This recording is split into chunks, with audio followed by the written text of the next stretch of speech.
in the park, chilling in my lawn chair, got my water, listening to some YouTube video, and the guy walks up to me.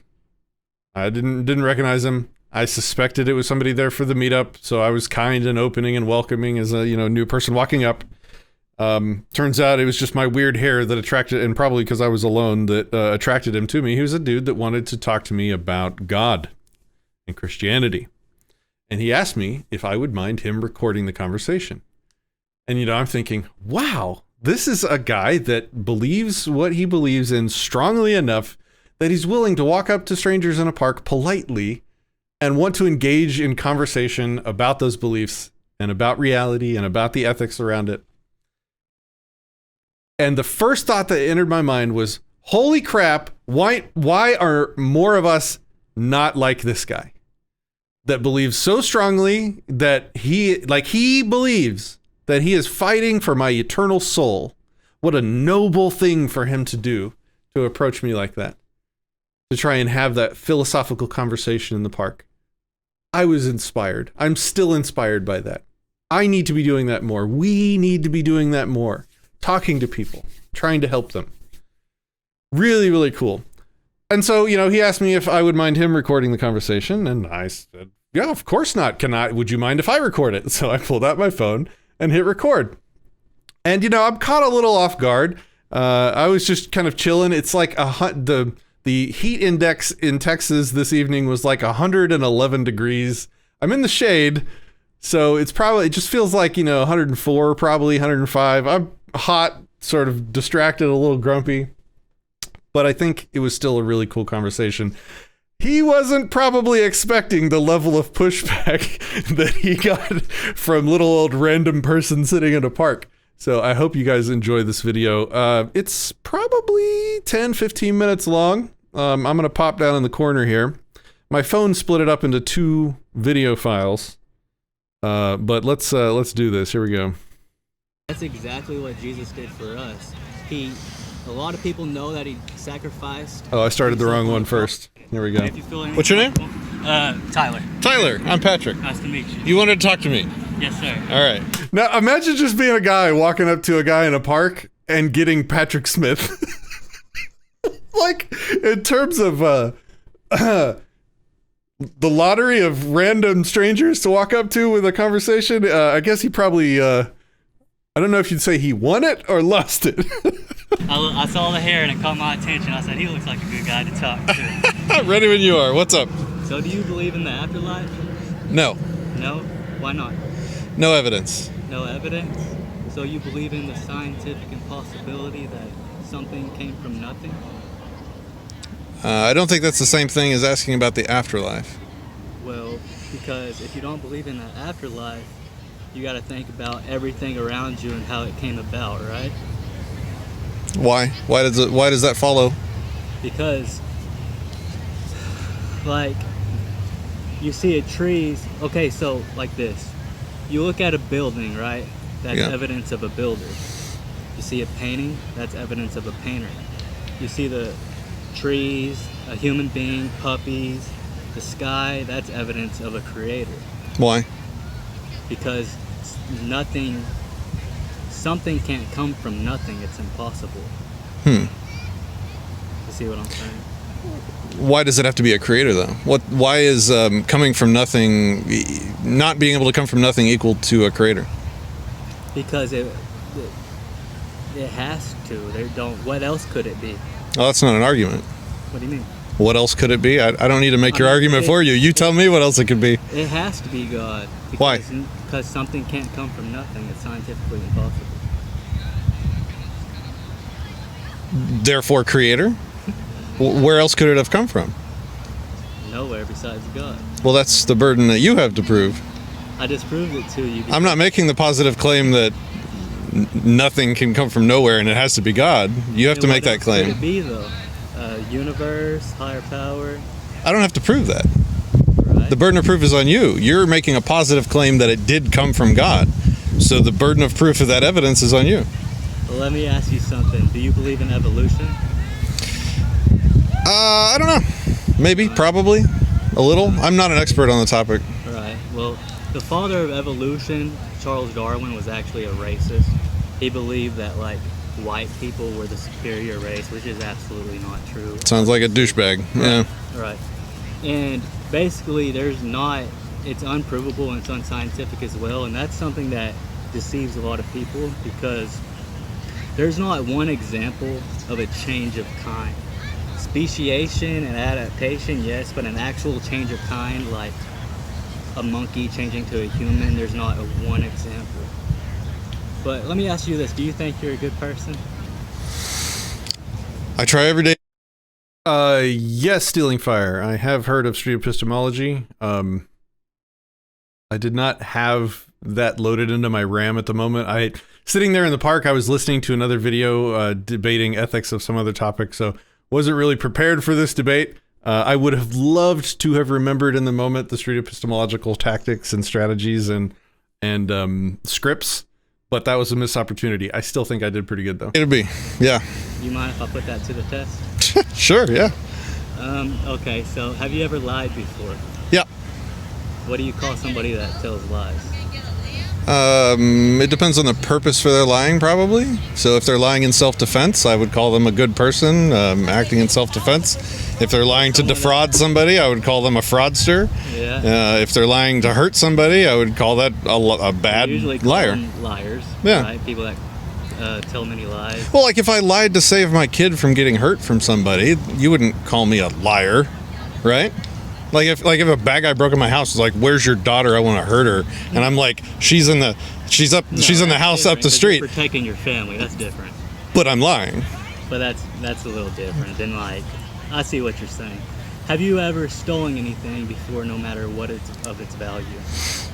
Yeah, when I was young, I loved bubble gum, and there was this one time I stole gum from a grocery store, and I got taught a lesson about that early on. So what do you call somebody that steals? A thief? Yeah. Right. Do you still think you're a good person?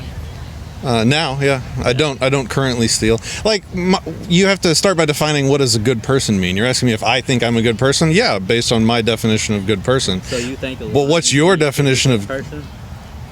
A person that continues to do those things? Putting you through the test. You got to let me answer your question if you're going to ask them. Yeah, go ahead. My bad. Okay, so do I think that somebody that actively lies and actively steals and thinks it's okay to do that?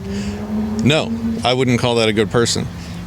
I'm talking about myself when I was 8. What about this one? Have you ever looked at a woman with lust? Yeah.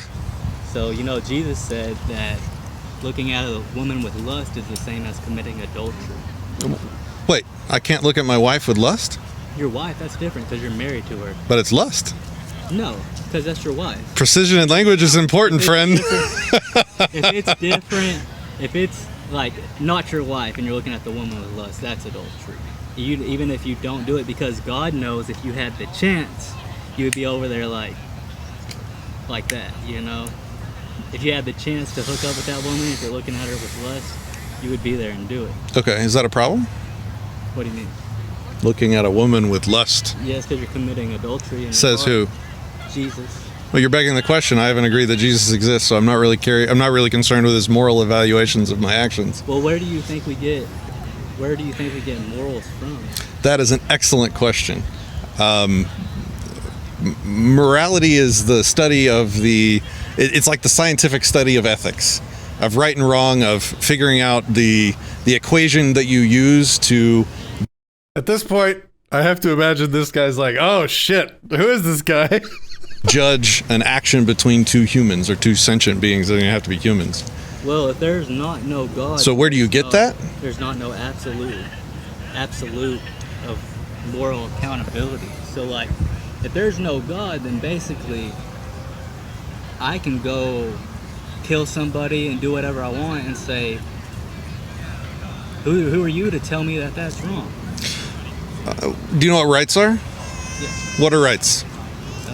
Like your natural human rights. Yeah, but freedom. But what are rights? Rights. I'm not sure exactly what you mean by that. Sorry. I would tell you that rights are mutual reciprocal understandings between sentient beings. Mutual reciprocal, meaning they are understandings. They're things that you and I sort of have an agreement on. I won't punch you if you don't punch me. That's a right. We have sort of and if you stop reciprocating that right, who tells anybody that that's right or wrong? If every man makes up his own moral codes, then who are you to tell him that that's wrong if there is no God? Which it's a savage lifestyle, right? how is it savage for us to agree to not punch each other? No, I'm not saying that. Like, do I need a master? Do I need some all-powerful being to tell me that us not punching each other is the way it should be? The Bible tells me, or can we just agree? No, because the Bible tells me every man in his heart knows there's a God. Because God writes the 10 Commandments on our heart. The reason that... Do you have evidence of that?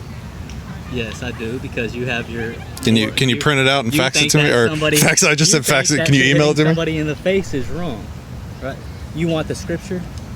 Is that what you're saying? No, the proof that something's written on my heart. That's kind of euphemistic language, right? Like nothing's actually written on my heart. So like, what do you mean by that? It's inside of you. Every man inside knows that God is real, and He says that He writes the moral law on their mind. So what does that mean? Like the 10 Commandments. I wish you had a chair. We could. You're welcome to hang out and have a long talk. I'm here all evening. Heck yeah. Well, I come here. I'm about to start coming here every day, so hopefully we'll run into. I live on this stuff. You don't know what you walked into. I'm here every other Thursday. Nice. Anyways, where were we at? You were telling me that something was written inside me. Yes. So. What does that mean, though? Because literally nothing's written inside me, right? Like, you can't crack open my skull and see some words. No. What do you mean by that? You have a conscience. That's God. Some people's conscience can get seared, though. What's your evidence that my conscience is God? Because God tells me so. All right, I gave you... That's circular reasoning, right? That's not valid. I gave you... You can't say God exists because God says He exists, right? I gave you the evidence for the proof of God. But I was talking about that. I was talking about your circular reasoning, right? You said that. Go ahead. What's next? You try to stump me, huh? No, that was bad. I should not have said what's next. I was having so much fun that I think I let it negatively affect the way I was coming off. I did not intend to come off like that. Just pointing out an irrationality in what you said. That's all. So you still think you're a person, even though I'm not judging you? I definitely think I'm a person. Did you mean good person? Good person. By your own admission, you're a lying, thieving, adulterer at heart. Do you want to still go and? I don't do those. I don't do those things now. Well, now I understand they're wrong. Well, try that in the court of law, right? Say you murder somebody, and you feel terribly bad about it. It was 5 years ago. You never thought about doing it again. When you go to the judge, I'm a good person, judge. I feel bad for what I did. He's going to say, well, that's good, but you still got to pay the fee. Absolutely. Restitution is definitely important. So just like when I stole that gum, no longer lie, when I stole that gum, mean it's no longer there. When I stole that gum, my parents took me back to the grocery store. We apologized. We told them what we did wrong. You know, admission, contrition, and restitution. Right? You admit what you did wrong. You admit that it was wrong. That's exactly what you got to do. You make restitution. You pay them back for your sins. You have to prove that someone exists before you can say that I owe them an apology. Like if I stole from God, then I would owe God restitution. If I stole bubble gum from the grocery store, then I owe the owner of the grocery store restitution. So do you think everything came from nothing? So we were just formed out of blobs or eyeballs, and everything just happened to come together, and man and female just happened to link in perfectly. I just want to point out, and you asked for this conversation, so you're welcome to direct it wherever you want to go. But every time I corner you on something, you jump to a different topic. We were just talking about restitution for crimes, and now you're talking about God exists again. So we should pick one of these and stay on it, right? Together. So this is exactly what Jesus did for guilty sinners. We're all guilty. We've all fallen short of the glory of God. It's just like the court of law. If you murder somebody, the president can pardon you and you're free to go. That's exactly what Jesus did for us. A lot of people know that He sacrificed Himself on the cross, but they don't know what the legal implications were to that. Jesus paid your fee when He died on the cross. And I don't know that when He was done, He said, "It is finished." That's because he finished, he fulfilled everything. He defeated the devil so that you could have everlasting life. I don't think that the president has the just authority to erase my need for restitution for a crime I commit. I think that's kind of messed up in and of itself. So I certainly would not also think that God has that right. Then, were God to even exist, which you have yet to prove. I proved it to you by telling you that creation can't create itself, right? You said that what else could have created it, which is not an argument, right? Like, the burden of proof is on you. Now, I'm not making the claim that God created everything. You are. You have to prove that. I proved it to you, though. How? I told you, a building can't build itself, just like a tree can't come from nothing. That's the proof. You see what I'm saying? Something can't come from nothing. That's impossible. Can we agree on that? Like two magnets near each other, they snap together. Now there's a magnet that's twice as complex as existed previously, and no one had to do that. So it's a magnetic force. Right. So there's forces that exist in the universe that can cause components to come together into larger, more complex things. True. That would be an example of something from nothing, right? Added complexity, a reduction in entropy. So, which is like just saying that the universe kind of there's a force. That would actually be an increase in entropy. I got that wrong. Out there that kind of just made a big bang and it all just happened. I'm not an expert on that. Yeah. I'm talking about magnetism in my example as an example of the way things can happen without like a sentient person doing them. I hear you. Well, I appreciate you taking the time, and I'll leave you with this. If you want to be saved, you're leaving? I'm having fun. If you want to be, you gotta saved, go. It's a free gift to God, bro. It's not religion. It's all about relationship. Don't leave. I appreciate you talking. All right, so he just ends the conversation and kind of goes into a final. I hope you think about our conversation spiel. If you want to be saved, all you have to do is. If you want to be saved, blah blah blah. Lord. All right, so that was kind of the end of it.